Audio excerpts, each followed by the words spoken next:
আসসালামু আলাইকুম। তো আপনাদেরকে নবীজির এক সাহাবীর ঘটনা শোনাই। তো নবীজির এক সাহাবী নাম হযরত হাবিব ইবনে জাহেদ।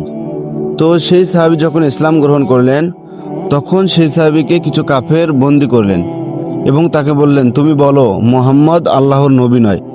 তখন সে জোর গলায় বলল যে আল্লাহি, আল্লাহর কসম, নিশ্চয়ই হযরত মুহাম্মদ সাল্লাল্লাহু আলাইহি সাল্লাম আল্লাহর নবী এবং রাসূল।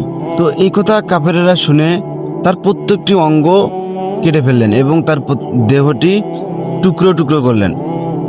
তো টুকরো টুকরো করার পর যখন সেই সাহাবীর মাকে এই কথাগুলো শোনানো হলো যে আপনার ছেলেকে সত্যর পথে থাকার জন্য টুকরা টুকরো করে ফেলেছে কাফেররা, তখন সেই সাহাবীর মা বললেন যে আমার ছেলের এই দিন দেখার জন্যই আমি তাকে আমার বুকের দুধ পান করাইছি। তো তখন তার মা এরকম করে বলল, তো নিশ্চয়ই আমাদেরও এরকম নিয়ত থাকা উচিত।